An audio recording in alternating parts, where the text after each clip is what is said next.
Hi everybody, welcome to the last part of our tutorial. I'm cripeman, and I've already done a lot of the extra stuff that we're going to take a look at. This time through we're going to look at Greebles.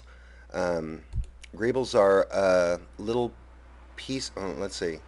Greebles are, they look functional but they're not. They're just little random pieces of things to break up your scene. Um, Anything that you can make multiple squares. Well, let's go ahead and take a look at some of the Greebles that I've made here already. Um, let's see. Here we go.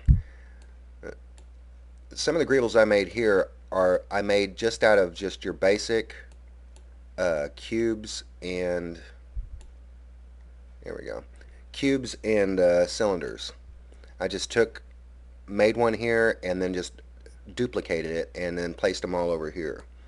And when they render, they look like they serve some function.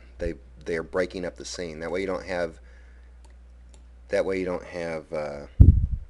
just random rooftops. They don't look like rooftops unless they really have something on them. And what I've done is I've made these Greebles in nurnies or nurnies. I think that's an interchangeable term. Um, you put air conditioning units, pipes, elevator boxes, stairways. You can make it as complicated as you want it to be, but since this is just a tutorial, we're not going to make it all that complicated. Something else you want to add as a kind of a greeble uh, to make it look like it serves a function in your scene is probably a trash can. If you are going to do any scenes where you're going to be walking into an alley, first of all, um, when you're modeling this, make sure you're in the large scene so that you can do a really, really good one. The detail looks better and all that.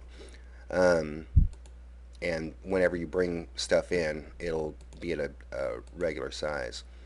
But what I've done here is I've made some fake garbage bins, garbage, trash, whatever, in the spline modeler, and it's just a basic shape, bing, bing, bing, bing, bing, and kind of stretched it out a little bit, duplicated it, and you have garbage cans in your alley. Um, excuse me. Um, yeah. Oh, something else that's kind of agreeable is, oh, you know what? Let's go ahead and take all the rest of these out, and we'll go ahead and break this one down. Um, I made kind of a fire escape. There we go. Out of out of an alpha channel. Actually, this is the third time I've gone through this tutorial, and this was pre-made, so, or I pre-made it. Um, let's go ahead and take a look at its components. I've made some sides and some planes, and basically, what the thing that helped to make this is is a texture. What did I do? Oh, is the texture. Let's go ahead and uh, what I did is I just took a color and put some scan lines in the alpha, and it gave me some nice black lines that look like wrought iron or whatever. Then I've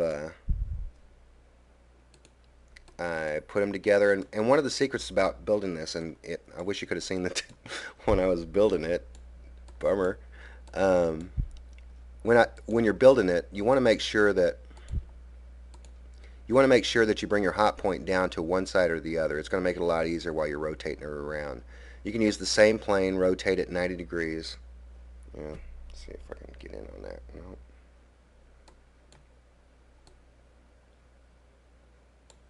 There we go. And you can take that plane and come on, baby.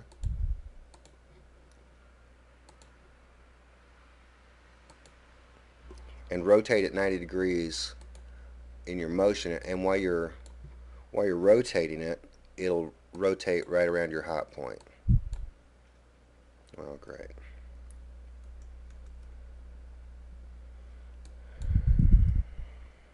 Rotates right around your hot point.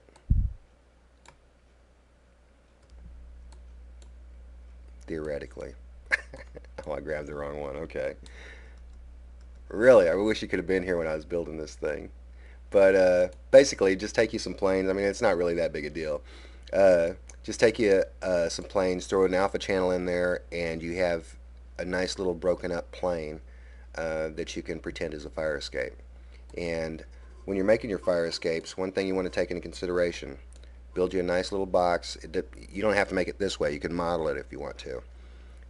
Take your fire escape, then duplicate it and make sure it's pretty much follows along where the floors are. And also make sure it kind of keep them spaced so it looks like a fire escape. Duplicate it, duplicate it, duplicate it, duplicate it. And it'll drop them right along the side of the building for you. Put you another plane with a dark material and make it look like a door, and do the same thing to it all the way down, and you have yourself a nice little fire escape. Let's render this. See how that you almost thought that was a fire escape when it first started rendering? Um, this is especially good if you're going to be using this for a background scene at all. And what I was saying about the larger scenes earlier, you can see the texture too good here because it's such a small scene. You have a lot better results if your scene was bigger. Okay, there's that and there's that, and let's go ahead and throw a couple of textures on these guys. What I have left here. Oh, what I have left there. Yeah. Let's go ahead and make it that. I really like the brick texture. But if you've gone through this whole thing, you've made yourself a nice city block that you can put in the background of, whatever renders you have. Let's go ahead and I've already grouped everything pretty much. This is a block. Let's go ahead and throw a plane in here. Kapow. And back up, because we're going to do some moving. Put block, plane. Oh, where's our hot point on this guy? Yes, all the way down at the bottom, just how we want it. Now, let's go ahead and throw a surface replicator down. Pow. Jump in here. Choose plane 1. And our replicated object is going to be block. And I was going to do some really cool things with shaking up the textures and that kind of thing, but we won't do that. Just pretty much show you what the end result is with what we have so far. But see how the nurnies and the Grebels kind of break it up a little bit? Yeah, this is really... Let's go back in here. And let's rotate it. 360. Don't got to rotate it 360, but do a random scale. 100. And we don't really need 100 of them. 50's fine. Let's see what we got here. And that's kind of a broken up city scene. And you can see that just having the squares makes it look city-ish, but having the extra stuff in there just kind of it makes it busier. Makes a busier city scene. And like I said, this isn't good by any standard, but it is how you do it. It's just like a long drawn out version of how you do it. Add some detail to it. Make it as complicated as you want to, and then put it into your browser, because you made yourself a cool little city scene. Anyway, that's it for this time. I'm Cripeman, and I'll talk to you again later.